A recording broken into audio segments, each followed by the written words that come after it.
Hello বন্ধুরা, আজকে তোমাদের সামনে ডিমের একটা রেসিপি দেখাচ্ছি। এখানে ডিম আর আলুকে আমি ভালো মতো সিদ্ধ করে নিয়েছি, প্রেসারের সিটি মেরে নিয়েছি, আর আলু ডিমের খোসা ছাড়িয়ে রেখে দিয়েছি।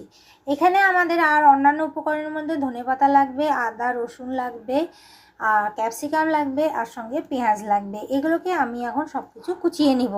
দেখো আমাদের চপিং হয়ে গেছে। ধনেপাতা, আদা আর রসুনটা আমি ঘষে নিয়েছি, লঙ্কাটাকে আমি বড় বড় কুচি করেছি, তোমরা পাতলা পাতলা করে কুচি করতে পারো। ক্যাপসিকাম নিয়ে নিয়েছি, পেঁয়াজ কুচিও নিয়ে নিয়েছি। এখন একটা কড়াইয়ের মধ্যে আমি একটু তেল নিয়ে নিলাম, সর্ষের তেল নিয়ে নিলাম, তোমরা চাইলে সাদা তেলেও করতে পারো। তেলটা গরম হয়ে গেলে আমি পেঁয়াজ কুচিটা দিয়ে দিলাম, সঙ্গে ক্যাপসিকাম কুচিও দিলাম।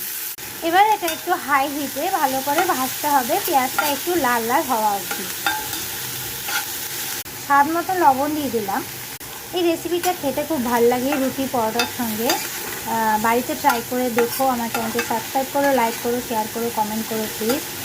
এটা একটু হাই হিটেই লাল লাল অবধি করে ভাজতে হবে। পেঁয়াজ ক্যাপসিকাম একটু লাল লাল করে ভাজা হয়ে গেলে এর মধ্যে আমরা রসুন কুচিটাও দিয়ে দিলাম, আর সঙ্গে আদা কুচিটাও দিয়ে দিলাম, আর লঙ্কাটাও দিয়ে দিলাম। এবার সব কিছু আবার একটু ভেজে নিতে হবে। এই মোমেন্টে যখন সব কিছু মোটামুটি হয়ে যাবে তখন এর মধ্যে একটু হলুদ দিয়ে দিলাম, হলুদ অল্পই লাগবে। তখন সব কিছু মিক্স। এখন আমরা আলুটা দিয়ে দিলাম। আলুটাও এখন এই মশলাটার সঙ্গে একটু হালকা করে ভাজতে হবে। হিটটা কমিয়ে বাড়িয়ে অ্যাডজাস্ট করে এই আলুটা ভাজতে হবে। দেখতে পাচ্ছ কেমন করে কেটে নিয়েছি আমি আলুটা এইভাবে। আলু সিদ্ধ যেটা আমি করেছিলাম সেটা আমি এইভাবে কেটে নিয়েছি। কেটে নিয়ে আমি এটার সঙ্গে ভালো করে মিক্স করছি। এখন আমি এর মধ্যে একটু গোলমরিচ দিব, একটু চিলি ফ্লেক্স দিয়ে দিলাম, আর একটু অরিগেনো দিয়ে দিলাম। এবারে এই মশলাগুলো এর সঙ্গে ভালো করে মিক্স মিক্স মিক্স। দেখতে দেখো এখনই কতটা ইয়াম্মি লাগছে। আমি ডিমটাকেও এইভাবে ছোট করে টুকরো করে নিয়েছি, এটা এখন কড়াই দেব। তারপরে ডিমটা এর সঙ্গে আলতো হাতে একটু ভেজে নিতে হবে।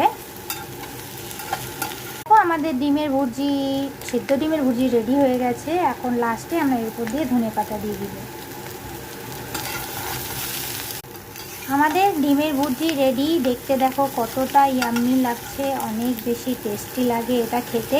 তোমরা বাড়িতে ট্রাই করে দেখো প্লিজ, অপূর্ব লাগে, খুবই টেস্টি লাগে খেতে। প্লিজ বাড়িতে ট্রাই করো। আমার চ্যানেলকে সাবস্ক্রাইব করো, লাইক করো, শেয়ার করো, কমেন্ট করো প্লিজ। আজকে তাহলে রাখছি, বাই।